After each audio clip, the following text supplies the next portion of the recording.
tonight. Thanks, Katie. I'm so glad to be here. Thank you for inviting me. And I'm going to try to share the one slide I want to show you tonight. Can you see it? Let me see. Yeah, we can see it. Okay. No, it's not going to work for me in that way. Okay. It looks so that I can... perfect. Okay, so actually, that slide summarizes what I want to tell you tonight. So above the sea level, you have what we've seen, death and hospitalization. And under the sea level, the implication of COVID. And they are absolutely enormous on the economy and society. And this is what I want to tell you. And maybe I'm not going to share my screen too long, because actually it's that one slide.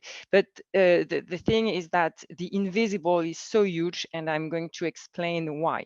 What we need to understand is that long COVID is the symptom that COVID is a societal problem that needs to be dealt with. And the reason why is because it is destroying the trust in the system we are living in.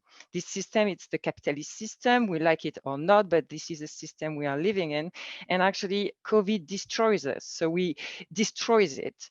And the reason why it does destroy it is because it works because the system works on trust. You know, the system in which we deal with each other, it's based on division of labor. We all specialize in something, in one thing or the other, and we do exchanges, transactions. And it's only because we trust in the power of money and the fact that if I give you something and you give me in exchange money, I will be able to continue my life and do some other exchanges. We can work all together and get the reward of cooperation. But wave after wave, COVID is eroding this trust, and actually it's a disastrous thing, because without that trust in the system, it is not working properly. It dysfunction, and then in economics we speak about recession, or we speak about destruction of demand. But in the end, we are not able to provide. The system is not able to provide as much as it was able to do before. And a key system, a key institution in the whole place are labor markets. And those labor markets works in the following way. You as a consumer, when you buy something, you provide the cash flow for the entire system, for all the players, for the workers first and their family, for the businesses, and also for the state. And if the labor market starts to dysfunction because of illness, and what we've heard today shows that actually the problem is really real, then we face disruption and destruction of the power to cure some of our ailments. And this is showing now in the data. It's true that the data are still very scarce on long COVID and the labor market, but in those markets where actually very, very often you have full employment, the UK market, the US market, tensions are very easy to feel, and they are felt. And for instance, the Brookings Institution in January 2022 put out the number that 15% of the unfilled jobs were due to long COVID. Then a few months later, you had the Bank of England showing out, stating that there were 300,000 people missing on the labor market due to illness, and actually mentioning COVID and long COVID in the short term and long COVID in the longer term as the main cause because of this situation. In France, for instance, where we did not have full employment for decades, it's much difficult to see. We need to find other signals, but they do exist. We see since the beginning of 2022 that daily benefits are really increasing fast and in very huge importance. So a bit early in this talk, I'm going to tell you what are the takeaway, what are the main implications. If you want to think about long COVID, you need to think that actually long COVID helps tax evasion.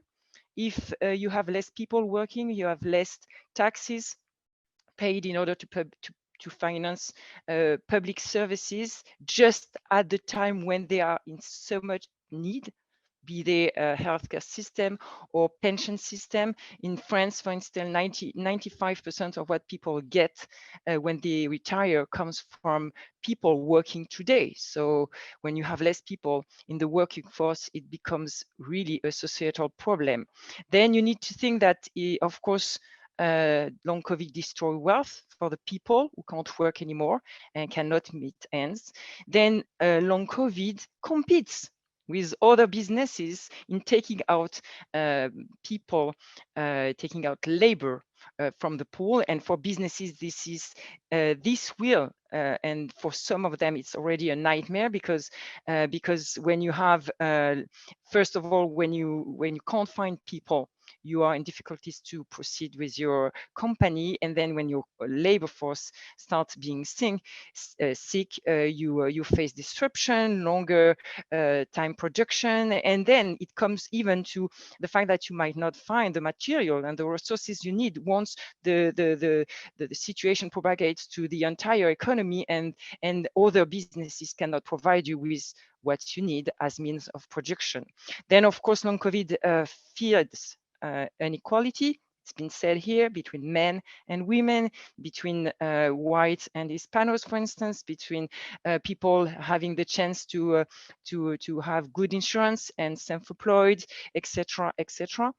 Then long COVID consume talented people, and that's a very important issue, because in economics, we believe that there is this 80-20% rule, meaning that the most talented contribute to economic growth in a disproportionate way. And actually, so far, it looks like the most talented might be also the most healthy, and maybe they have been in some way protected from long COVID. But as infection and reinfection happen, it might not be the case that it's going to be sustainable. And if it is the case, at the societal level, it's a problem, because actually they contribute a lot to economic growth. It could be between 20 and 40% of the growth since the 60s in the US. It would come from actually a better allocation of talents. And so when you look at all these implications, you really realize that long COVID is a very, very big issue at the societal level, besides the cruelty of the illness for those who are already suffering of it. And if it's difficult to capture the phenomena by one number, actually, we are trying right now to evaluate the impact of long COVID, and some have tried.